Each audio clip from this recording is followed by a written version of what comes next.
There is blood on the walls, high, wide, uneven. Blood on the couch, blood on the floor where her body finally gave out. Furniture is knocked out of place, drawers pulled open, fabric torn where hands grabbed for balance. This wasn't a moment, it was a fight. And it didn't end quickly. Her fingernails tell the story first, broken, scraped, pressed hard against skin, against fabric, against anything she could reach. She didn't freeze, she didn't submit. She resisted with everything her body had left. Whatever happened in this room unfolded up close, too close for distance, too close for doubt. This wasn't clean, this wasn't quiet. It was force meeting resistance again and again, leaving marks that stayed long after the sounds stopped. The kind of violence that doesn't come from a stranger passing through, but from someone who stayed. Someone who didn't rush, someone who kept going. Because when it was over, it didn't look like an ending. It looked like someone lingered, like someone moved through the room afterward, opening drawers, touching objects, trying to erase pieces of what had just happened. And then there's the detail that doesn't fit. The detail that makes experienced investigators stop mid-step. A pillow, carefully placed beneath her head. Before we go any further, if you haven't already, subscribe to True Crime Stories Chronicles, and tell us where you're watching from around the world. Stories like this remind us how close danger can be, no matter the distance. Who does something like this, and then shows a moment of care? Who stays long enough after such violence to soften the final image? Because that single act changes everything. And once you understand why that pillow was there, you'll understand just how personal this crime really was. To people who knew her, the move made sense. Myrtle Beach had a pull for young creatives. Steady work, constant foot traffic, small stages where performers could be seen, heard, noticed. It wasn't a shortcut to fame, but it was a place where ambition could breathe, where someone starting out didn't feel invisible. Heather arrived with that belief still intact. She hadn't been there long, just weeks, not years, long enough to settle into a small apartment, long enough to find work, long enough to begin mapping out what came next. This wasn't an escape or a reckless leap. It was a step forward, measured, hopeful, temporary, if it needed to be. She wasn't locking herself into a single path. She was testing the ground. Those close to her weren't surprised. Heather had always been drawn to the stage. Performance wasn't a phase for her. It was something she worked toward, something she believed in. Being seen, being expressive, being present in front of people felt natural to her.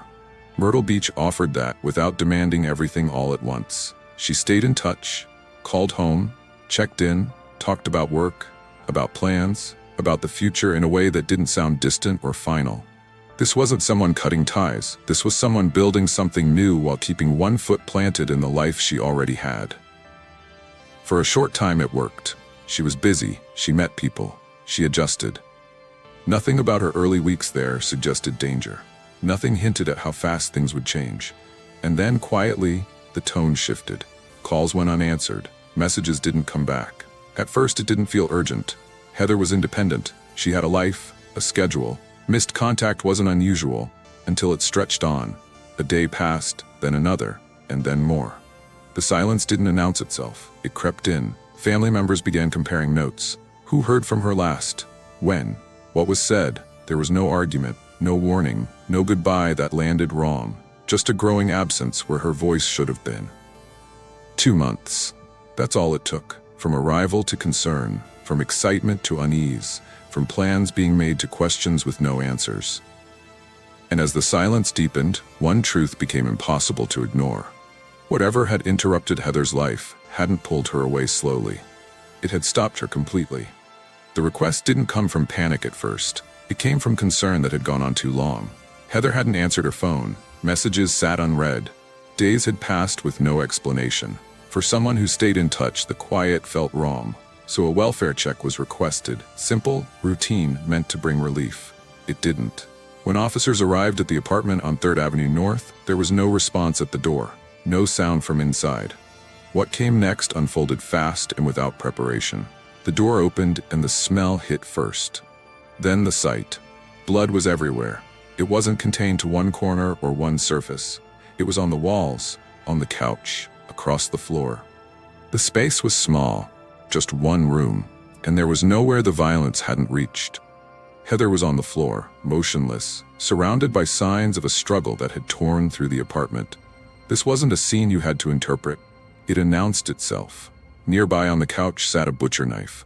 It didn't belong there. It wasn't hidden. Red staining covered the blade. To trained eyes, there was no question what it was. The weapon hadn't been discarded in haste. It had been left behind. As officers took in the room, details stacked up quickly. Furniture was out of place. Drawers were open, clothing pulled halfway out as if someone had been searching for something. The apartment looked disturbed in a way that suggested movement after the attack, not just during it. And then there was Heather's body. The injuries were impossible to miss. This wasn't a single blow or a single wound. She had been beaten, she had been stabbed, she had been strangled. The violence came in layers, each one adding to the last. For investigators, that mattered. This wasn't about ending a life as fast as possible. This was something else. This was overkill. That level of force doesn't come from chance. It doesn't come from a momentary loss of control by someone passing through. It comes from proximity, from emotion, from someone who stayed long enough to inflict far more damage than was necessary. Even before names were confirmed, one thought was shared quietly among those at the scene. Whoever did this didn't just attack her. They unleashed something on her. And as the room was examined more closely, one final detail surfaced. Small, deliberate, and deeply unsettling. Heather hadn't just been left where she fell. She had been positioned. And that realization would change how investigators understood everything that came next. Once the initial shock settled, the apartment began to tell its story. Investigators moved carefully through the space, documenting what was out of place and what was missing. Drawers had been pulled open, clothing spilled halfway out, as though someone had searched in a hurry, but not without purpose. This wasn't chaos for chaos's sake. It looked directed. A robbery became the first working theory. Heather's purse wasn't there. Neither was her wallet. No identification could be found anywhere in the room. In isolation, that detail made sense. Someone breaks in, violence erupts, valuables are taken. It was a familiar pattern, one officers had seen before. But the rest of the scene refused to cooperate with that explanation.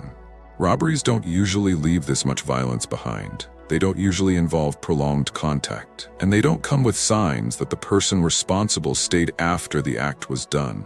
Because beneath Heather's head was a pillow. It hadn't been there during the attack. There was no blood on it, none of the heavy staining that covered the surrounding area. That meant it was placed afterward. Deliberately. Gently. Someone had lifted her head and slid it underneath once everything else was over. That single detail fractured the robbery theory. Investigators paused on it because it didn't fit the behavior of someone acting out of fear or urgency. You don't stop to do something like that if you're trying to escape. You don't slow down if you're worried about being caught. And that wasn't the only contradiction. In the bathroom and other parts of the apartment, there were signs that someone had tried to clean. Not thoroughly, not successfully, but enough to show intent. Blood had been wiped in places. Smears suggested rushed attempts to remove evidence before giving up or running out of time. So now the picture shifted. This wasn't a random person passing through. This wasn't a stranger who came in, took what they wanted, and vanished. The person responsible had time. They moved through the apartment after Heather was already gone. They searched, they cleaned, they made a decision about how to leave her behind. So ask yourself this: who murders someone, then tries to make them comfortable? That question hung over the scene because it suggested something far more complicated than theft. It hinted at emotion layered on top of violence, at someone who felt something once the adrenaline wore off, whether that feeling was guilt, regret, or a need to regain control over how the story ended. Whatever it was, it meant one thing clearly. The person who killed Heather wasn't just there to take something from her apartment. They were there for her. And understanding why would become the key to everything that followed. With the scene secured, attention turned to a question that would quietly decide who could and could not have committed the murder. When did Heather die? At first glance, the answer seemed straightforward. Her body had clearly been there for some time. Decomposition had begun. The changes were visible enough that investigators knew this wasn't recent. An early estimate placed the death nearly a week before discovery, somewhere in the range of 6 to 10 days. But time of death is never just a number. It's a process, one shaped by environment, temperature, and what happens to a body after life ends. When Heather was examined more closely, details began to complicate that first estimate. Certain expected changes didn't match the setting. Myrtle Beach is known for heat and moisture, conditions that usually cause bodies to bloat and break down quickly. Yet Heather's body told a different story. Her fingers were dry, shrunken, mummified. That didn't align with the climate outside, but it did align with what investigators learned next. The heater in the apartment had been running. The space had been closed off. Warm air circulated constantly, creating an environment that accelerated some changes while slowing others. Dry heat alters decomposition in ways that can be misleading if those conditions aren't considered. A more detailed forensic analysis followed. Rigor mortis was assessed. How stiffness had set in and released. Lividity was examined, showing where blood had settled and whether it had shifted. Skin changes, early insect activity, and tissue breakdown were all weighed together. Each sign added context. Each one narrowed the margin of error. When those factors were combined, the timeline tightened. Heather had not been gone for more than a week. The revised estimate placed her time of death between 4 and 6 days before she was found. That adjustment mattered, because suddenly, the window of opportunity shrank. Travel records, work schedules, and confirmed locations could now be compared against a far more precise frame of time. One suspect in particular had drawn early attention, a man whose relationship with Heather had ended badly. But when his whereabouts were lined up against this refined timeline, the truth became unavoidable. He was thousands of miles away when Heather was killed. The clock didn't just tell investigators when she died. It erased one name from the list entirely and forced them to look much closer to home. Because if it wasn't him, then the person responsible had been nearby, waiting within that narrow window where Heather's life came to a violent end. When the injuries were documented side by side, a pattern emerged that went beyond violence alone. Heather had been beaten, she had been strangled, she had been stabbed. These were not overlapping actions caused by panic or confusion. They were separate methods, applied at different moments, each requiring continued contact. That matters. In cases like this, the number and variety of injuries tell investigators far more than any single wound ever could. Ending a life does not require this level of force. Once is enough. What happened here went far beyond that point. Several of the stab wounds occurred after Heather was already gone. There was no blood pressure left to drive bleeding to the surface. That meant the blade was used when the outcome was already decided. Those wounds didn't serve a purpose in committing the crime. They served something else. That is what investigators refer to as overkill. Overkill is not about excess strength, it's about excess emotion. It reflects a loss of restraint, where the act becomes personal rather than practical. It signals rage that keeps going even after resistance has ended. And it often points to someone who knows the victim, not casually, but closely enough to feel rejected, challenged, or exposed. The injuries to Heather's body supported that conclusion. Her face bore blunt force trauma strong enough to break bone. Her neck showed signs of sustained pressure. Defensive marks on her arms and hands showed she fought back, forcing the attacker to stay engaged. This was not a quick strike followed by escape. This was prolonged contact in a confined space. And prolonged contact changes everything. It requires time. It requires proximity. It requires a willingness to stay, even as the situation escalates. That kind of violence rarely comes from someone worried about being interrupted or identified. It comes from someone already invested, someone driven by emotion rather than opportunity. The placement of the lamp cord around her neck reinforced that idea. Objects found at the scene were used, not carried in. That suggests familiarity with the space and a lack of pre-planning focused on efficiency. Instead, the behavior pointed toward improvisation fueled by intensity. So the focus shifted. This wasn't about how Heather died anymore. It was about why someone would continue after she could no longer resist, why someone would remain in the room afterward. Why someone would search, clean, and then make a final, deliberate adjustment to her body. Overkill narrows the field. It strips away theories built on chance encounters and random motives. What's left is something closer, more personal. Someone close enough to feel that kind of anger, close enough to stay, and close enough to believe that what they did could still be managed, if only they controlled how it ended.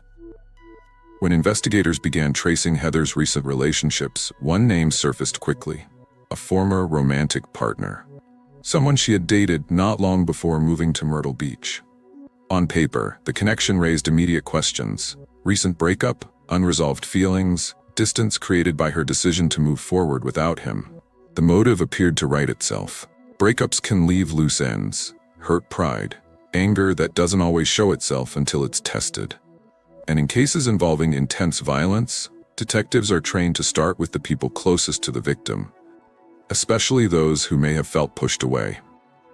At first, the pieces seemed to align. The relationship had ended on her terms. She didn't want it to continue. He did. That imbalance mattered.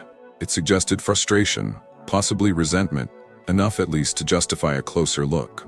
But facts have a way of cutting through assumptions. As investigators worked to establish a firm timeline, they looked beyond emotion and into logistics. Where was he during the narrowed window of time, those 4 to 6 days before Heather was found? Travel records were reviewed, military duty schedules were checked, communications were verified, and then the picture sharpened. He wasn't nearby. During the critical period when Heather was killed, he was stationed overseas, thousands of miles away. Not traveling. Not passing through. Not within reach of the apartment where her life ended. The refined time of death didn't just complicate the theory, it destroyed it. There was no overlap, no opportunity. The clock had done its job. For investigators, that meant crossing off a name that once seemed obvious. For viewers following the case, it created a brief moment of clarity. One suspect gone, one explanation ruled out. But relief didn't last, because removing him didn't simplify the case. It made it more unsettling. If the violence wasn't coming from a former partner acting from afar, then it had to come from someone closer. Someone present. Someone whose movements wouldn't stand out. Someone who didn't need to travel or plan around distance. The focus shifted inward, toward people who shared Heather's space, who knew her routine, who could be there without raising alarm. The kind of person who could enter her apartment without force and stay long enough to do what was done. So the question changed. If not him, then who? And the answer wouldn't be found overseas. It would be found much closer to the life Heather was building, close enough to watch it from the inside. With one suspect eliminated, attention shifted to the people who moved in and out of Heather's life without drawing attention to themselves. That's when investigators took a closer look at a man described simply as a friend, someone she had met after arriving in Myrtle Beach. Someone who, by his own account, wasn't a permanent fixture, but was present often enough to matter. He worked construction. The jobs weren't steady in one place. When work brought him into the area, he needed somewhere to stay. Heather's apartment became that place. Sometimes he slept on the couch. Sometimes he stayed for days at a time. It was informal. Convenient. Nothing that stood out as unusual to anyone on the outside. To investigators, though, the arrangement mattered. It meant access. It meant familiarity with the apartment. It meant his presence wouldn't raise alarms with neighbors. He didn't have to force entry. He didn't have to invent a reason to be there. When detectives contacted him, his explanation was simple. He said he hadn't seen Heather for a couple of weeks. He told them he'd been out of town, back home, working another job. According to him, there had been nothing unusual the last time they spoke. No conflict, no tension, just distance. On the surface, the story held. His work schedule was checked. The movement between job sites was consistent with what he described. He wasn't a large man. His build didn't immediately match the size suggested by the footprint evidence. When his shoe size was recorded, it came in at an 8.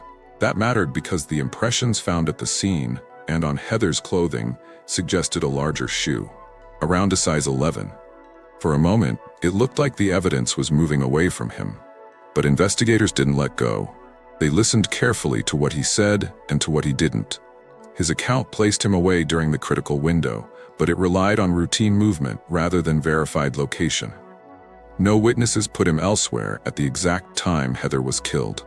The alibi existed, but it felt thin, depended on distance, not confirmation. And there was something else. He knew her routine. He knew when she was home. He knew how the apartment worked, what was kept where, which objects were within reach. If someone had searched drawers, if someone had tried to clean afterward, that kind of behavior came more naturally to someone already comfortable in the space. Still, without a direct link, investigators had to step back. For now, the friend remained in the frame, but not at the center. The case slowed. Leads thinned, questions piled up, and then, far from the apartment, far from the scene everyone was watching, something happened that would change the direction of the investigation entirely. Not from a confession, not from a witness, but from a place no one had been looking. And that's where the case finally cracked open. The investigation had stalled when Heather's mother shared something she had been carrying quietly, something her daughter had told her in confidence. It wasn't part of any report. It wasn't written down, but it mattered. Heather had said she had been assaulted. It happened weeks earlier, after a Halloween party. She had gone with people she knew from work. The gathering took place at an apartment on a military base. Alcohol was involved. At some point in the night, Heather became unwell and lay down in a bedroom to sleep. When the rest of the group decided to leave to get food, she stayed behind, believing she was safe. She wasn't. According to what she later told her mother, one man remained in the apartment. While Heather slept, he climbed into bed with her and assaulted her. When she woke and realized what was happening, it was already too late. The shock wasn't just physical. It was the disbelief that someone she didn't expect had crossed a line so completely. At first, she didn't report it. That hesitation wasn't unusual. She weighed what it would mean, who he was, what accusing him could cost, not just her, but others. The fear wasn't abstract. The man held a respected position. His future depended on his record. An accusation like that would follow him everywhere. Heather told her mother she struggled with the decision. Friends encouraged her to go to the authorities. Her mother urged her to speak up. Slowly, Heather began to lean toward action. She said she was going to report what happened, but she never got the chance. That revelation landed hard with investigators. It reframed the violence they were trying to understand. The overkill, the intimacy, the positioning of her body, the idea that this wasn't just anger, but fear. Because reporting an assault carries consequences, especially for someone with status to lose. Careers can collapse, reputations can be destroyed. Power doesn't disappear quietly when it's threatened. The timing mattered too. Heather had made her decision recently. She hadn't told many people. The window between intent and action was narrow, and that made it dangerous. Suddenly, the case wasn't just about who had access to Heather's apartment. It was about who might have believed they were about to be exposed. This wasn't speculation. It aligned with the level of violence. It aligned with the need to control the aftermath. And it aligned with the urgency investigators saw at the scene. At this point in the story, I want to know, do you think reporting the assault put her in danger? Let me know your thoughts. Because once that possibility entered the investigation, the focus sharpened. The violence no longer looked impulsive. It looked preventative, and that realization would push detectives toward a suspect whose future may have depended on Heather staying silent, permanently.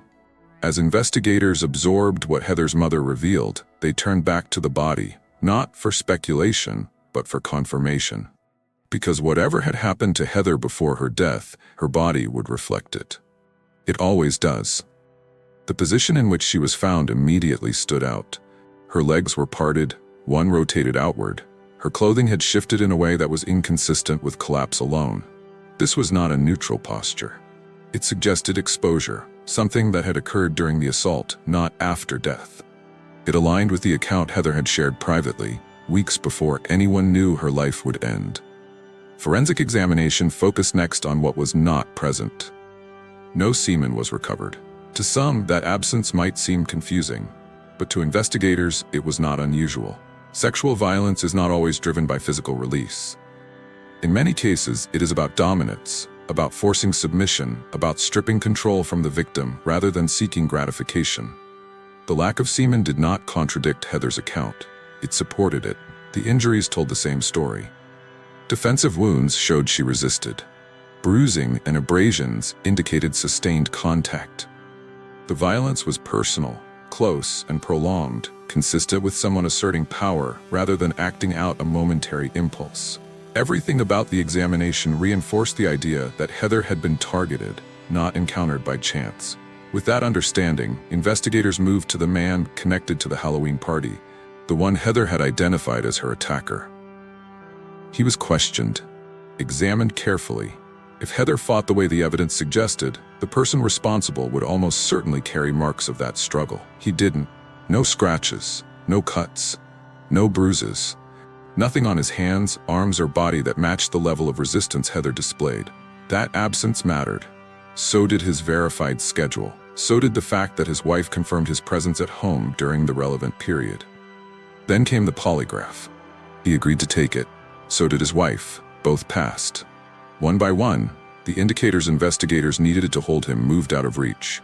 There was no physical link, no timeline overlap, no injury pattern, no forensic contradiction. However disturbing the allegation was, and however real its emotional weight, the evidence could not place him in Heather's apartment when she was killed. And so, he was cleared.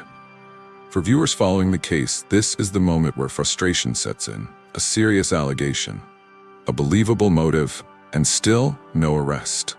The body had confirmed Heather's truth about the assault, but it also confirmed something else. The person who killed her was still out there.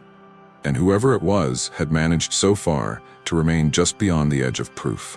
As weeks passed without an arrest, investigators widened their focus. They returned to the scene reports, re-examined witness statements, and revisited one detail that hadn't yet delivered answers: Heather's car. It was gone. Friends told police she owned a brown Chevy Monza with Pennsylvania plates. It should have been parked nearby. It wasn't. At first, the absence felt secondary, easy to overlook in a case dominated by violence inside a small apartment. But a missing vehicle meant movement. It meant someone left the scene with more than just memories.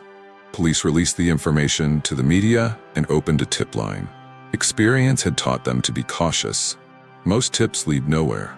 Some are well-intended guesses, others are distractions. Sorting through them takes time and patience. Then a call came in that sounded different. The owner of an antique shop on Pawleys Island contacted authorities. He described a man who had come into his store trying to sell a camera. The transaction itself wasn't unusual, but the man's behavior was. He seemed anxious, unsettled, and he arrived driving a gold or brownish-colored Chevy Monza. The detail snapped into place. When officers spoke further with the shop owner, more information surfaced. The man had visible cuts and scrapes on his hands. When asked about them, he said he'd been in a fight. Not an accident. Not work-related. A fight. That alone raised eyebrows. Then came the sentence that shifted everything. The man mentioned where he worked, Dargan Construction Company. Investigators didn't miss it. They couldn't afford to. That company name had already come up in the case, connected to someone they had spoken to before. Someone who moved between job sites. Someone who stayed on Heather's couch when work brought him nearby. The friend. The one whose alibi never fully settled. The one who said he hadn't seen Heather for weeks. The one whose presence in her apartment would not have seemed strange to anyone watching from the outside. Suddenly, the missing car wasn't just missing anymore. It had been seen, driven, used, and paired with injuries that suggested a recent struggle. Investigators moved quickly. They confirmed employment records. They traced the vehicle. They began lining up timelines that no longer relied on routine movement, but on sightings and physical evidence. The net tightened, because now the friend wasn't just someone who could have been there. He was someone who appeared to be carrying the aftermath with him, on his hands, in his story, and in a single careless attempt to sell a camera that didn't belong to him. And with that mistake, the case shifted from unanswered questions to something far more dangerous for him. The friend had resurfaced, and this time, the evidence came with him. By the time the pieces began to align, Heather's case no longer looked like a mystery built on chance. It looked like a tragedy shaped by proximity. The person who ended her life wasn't someone passing through, or someone hidden in the dark. It was someone close enough to be trusted, close enough to enter her space without resistance, close enough to stay. That reality matters, because it challenges the way violence is often imagined. Danger doesn't always announce itself. It doesn't always arrive loudly or force its way in. Sometimes it sits on a couch, sometimes it blends into routine. Familiarity can lower defenses in ways no lock ever could. The case also exposes how warning signs can be missed, not because people don't care, but because they don't always know what they're seeing. A casual arrangement, a temporary guest, a story that sounds reasonable on the surface. None of these details raise alarms on their own. Together, they can form the conditions where harm becomes possible. Then there's the silence. Heather carried the weight of an assault she hadn't yet reported, not because she didn't believe it mattered, but because she understood the consequences of speaking up. That pause between harm and action is a vulnerable space. It's where fear and uncertainty live. And in rare but devastating cases, it's where someone decides they cannot allow the truth to come out. Justice in this case didn't arrive through a dramatic confession or a single decisive test. It came through observation, through a shop owner noticing something felt off. Through small details, a vehicle, an object, a set of injuries that were easy to dismiss until they were placed side by side. That's how many cases move forward, not with certainty at first, but with attention, with people who pay enough notice to speak up when something doesn't sit right. Heather's story matters because it shows how quickly safety can collapse when trust is misplaced. It shows how the path to accountability is often built on ordinary decisions made by ordinary people. And it reminds us that sometimes the difference between silence and justice begins with one person choosing to say, "This doesn't feel right." When the investigation ends, the paperwork closes, evidence is logged, timelines are finalized. But none of that measures what was actually lost. Heather was more than the sum of what happened to her. She was a young woman in motion, testing her independence, building confidence, learning who she could become on her own terms. She had plans that were still forming, goals that didn't need to be finished to matter. What was taken from her wasn't just time. It was possibility. For her family, the loss never resolved into something manageable. There was no warning that prepared them. No final conversation that explained what went wrong. Just an abrupt shift from ordinary contact to permanent absence. The kind of ache that doesn't soften with answers, because no answer can replace a voice that should still be there. They live with questions that never completely settle. What might she have done next? Who would she have become? How close was she to speaking up, to protecting herself, to being heard? Those thoughts don't fade. They circle quietly, returning in moments when life slows enough to feel them again. Heather's story doesn't end where the facts stop. It continues in the space she left behind, in family members who still speak her name, in friends who remember her ambition, and in the reality that her life was interrupted, not completed. This case asks us to sit with discomfort rather than rush past it, to acknowledge how fragile safety can be when trust is misplaced, and to remember that behind every investigation is a person whose future was taken without consent. If this story stayed with you, share it, because attention keeps victims from being forgotten. And tell me, what detail changed how you saw this case?